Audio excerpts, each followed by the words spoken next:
Bonjour à tous et bienvenue pour cette nouvelle vidéo de Deck Profile. Aujourd'hui je vais vous parler d'un deck un peu moins connu dans le metagame mais qui peut faire des sorties très intéressantes et parfois même des OTK. Je vous propose donc de commencer sans plus attendre avec la présentation du deck ZW Utopie. Donc le principe de ce deck c'est d'invoquer le plus rapidement possible le numéro 39 Utopie et de l'équiper avec un monstre ZW. Ceci va avoir pour effet d'ajouter un effet supplémentaire à Utopie et de booster grandement son attaque. Donc on commence la decklist avec deux ZW porteurs de tornade.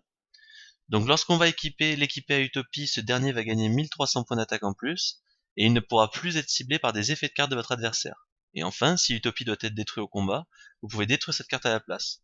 Donc ce monstre, c'est un petit peu le meilleur monstre ZW, dans le sens où non seulement Utopie ne peut plus être ciblé, mais en plus, il passe son attaque à 3800, donc ce qui est largement plus que la quasi-totalité des monstres du metagame. Donc ensuite, on a deux ZW Lame foudroyante. Donc comme le précédent, il s'équipe à Utopie et augmente son attaque de 1200 points. Et tant qu'il est équipé à un monstre, votre adversaire ne peut plus détruire vos monstres ZW par des effets de cartes. Donc autant dire que si Utopie est équipé de ces deux monstres ZW, vous avez un monstre à 5000 points d'attaque et quasiment indestructible. Enfin, on joue aussi un ZW lance unicorne. Donc celui-là va augmenter l'attaque d'Utopie de 1900 points. Et lorsqu'Utopie va combattre un monstre, ses effets seront annulés durant la battle phase. Donc c'est très pratique pour se débarrasser par exemple d'un Hell Shadow Construct gênant. Voilà, donc on passe maintenant aux autres monstres du deck qui sont là pour invoquer Utopie rapidement. Donc on commence avec 3 dessinatrices des étoiles. C'est une des cartes du deck qui sert à faire du card advantage.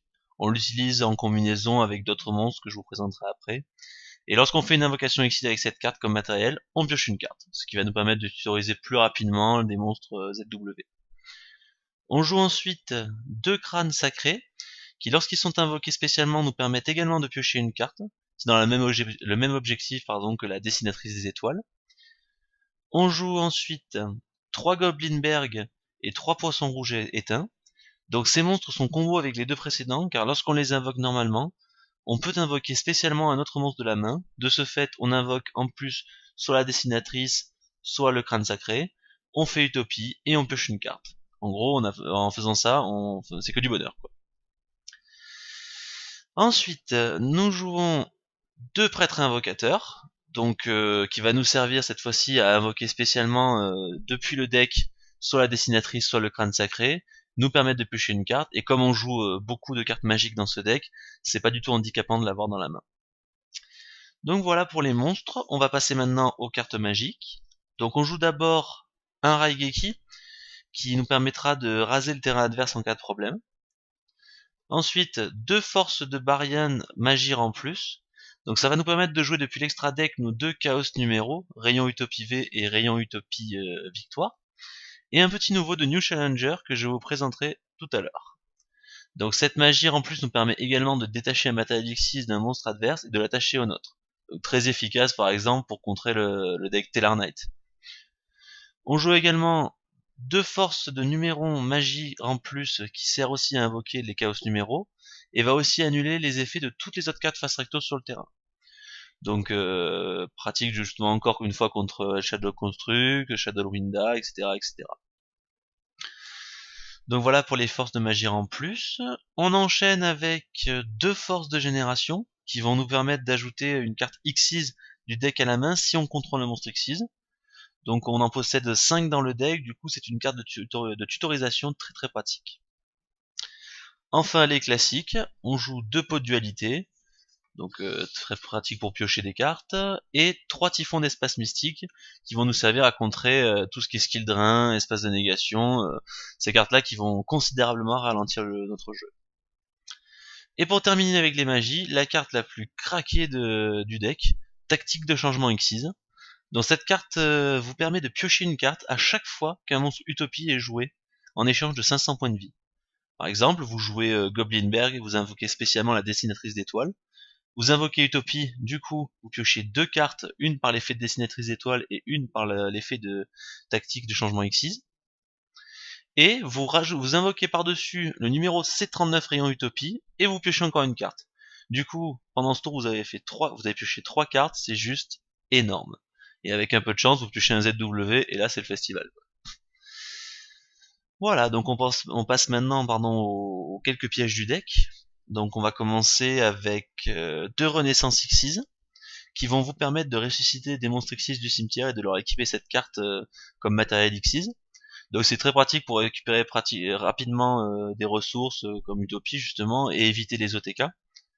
Voilà, donc une trappe sans fond, 3 paralysateurs de pièges, car comme on joue très peu de pièges, ça va nous permettre de nous protéger de ceux de l'adversaire sans nous handicaper nous. Et enfin, un avertissement divin. Donc voilà pour le main deck. On va maintenant passer à l'extra deck. Donc on attaque tout de suite très fort avec le petit nouveau de l'archétype numéro 99, Dragon Utopique. Donc ce monstre nous est fraîchement arrivé avec les nouveaux challengers et permet de relancer le deck. Pour le jouer, il suffit de défausser une carte magie en plus et d'utiliser un monstre utopique que vous contrôlez comme matériel Xyz. Donc déjà pour commencer, c'est un monstre à 4000 d'attaque, ce qui suffit largement à expliquer sa place dans le deck et à faire trembler de peur un Clifford Tower. De plus, une fois par tour, vous pouvez invoquer un monstre numéro depuis votre cimetière en mode défense et annuler ses effets. Du coup, vous invoquez par exemple Utopie, vous invoquez par-dessus un C39 rayon Utopie, et si vous avez un ZW en main, vous pouvez vous retrouver avec un deuxième gros monstre sur le terrain, prêt au combat. Et enfin, si votre adversaire tente de cibler votre dragon utopique par un effet de monstre, vous détachez un de ses matériels Xyz, vous annulez l'effet, et vous détruisez le monstre. Cette carte est juste exceptionnelle dans le deck et permet de faire facilement de gros dégâts en passant par-dessus tous les monstres adverses. Du coup, on la joue à x2 dans l'extra deck. Ensuite, on joue un numéro C39 rayon Utopie Victoire. Donc lui, il s'invoque à l'aide d'une magie en plus en l'utilisant un monstre Utopie comme matériel Xyz. Lorsqu'elle attaque un monstre, votre adversaire ne peut pas activer de carte magie ou piège. Et si vous avez Utopie comme matériel Xyz, vous pouvez détacher un matériel Xyz. Les effets du monstre attaqué sont annulés et vous gagnez une attaque égale à l'attaque du monstre ciblé. Autant dire qu'en termes de puissance d'attaque, cette carte peut battre n'importe quoi. Donc voilà, on joue ensuite aussi un numéro 39 rayon Utopie V. Donc lui il s'invoque comme son prédécesseur. S'il est détruit par votre adversaire, vous pouvez renvoyer un X6 de votre cimetière dans votre extra deck. Donc de plus, si vous avez un monstre Utopie qui lui est attaché, vous pouvez détacher un matériel X6, cibler un monstre de votre adversaire, le détruire, et votre adversaire perd en points de vie l'équivalent de ses points d'attaque. Donc c'est juste un très très bon finisher qui va permettre aussi de se débarrasser de monstres indestructibles au combat. Ensuite, on joue 2 numéros C39 rayon Utopie, et bien évidemment, 3 numéros 39 Utopie. Enfin, pour le reste, on joue un numéro 101, un champion héroïque Excalibur, donc car dans ce deck, on adore avoir beaucoup de points d'attaque, et puis surtout, ça permet de passer une fois encore sur les gros monstres adverses de type Clifford Tower. Un Castel, obligatoire dans le format actuel, un Exciton, un résident des abysses pour empêcher les Burning Abyss et les Shadows de jouer, et enfin un Cowboy Gaga pour finir les matchs. Donc c'est tout pour le main deck et l'extra deck. On va terminer cette vidéo avec le side deck.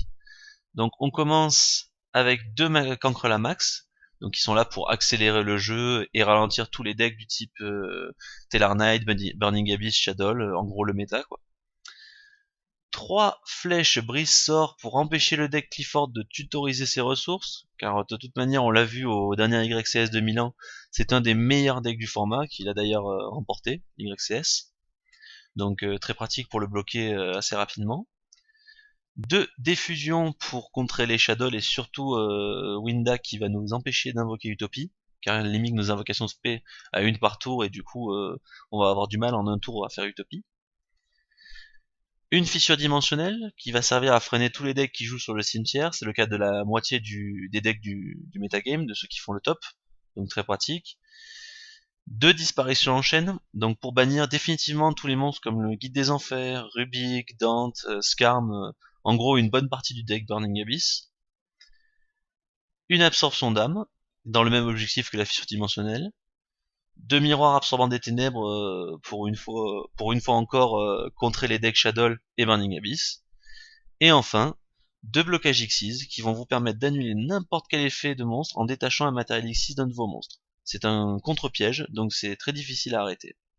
Et surtout que dans ce deck, comme vous avez pu le constater, on invoque Utopie, par-dessus on joue le C39, et encore par-dessus le C39 rayon V, etc. Et du coup on dispose de beaucoup de matériel X6, donc le coût n'est pas très difficile à payer pour activer le blocage X6. Voilà, j'espère que cette vidéo de Deck Profile vous a plu. N'hésitez pas à laisser des commentaires. Quant à moi, je vous dis à la semaine prochaine pour une nouvelle vidéo.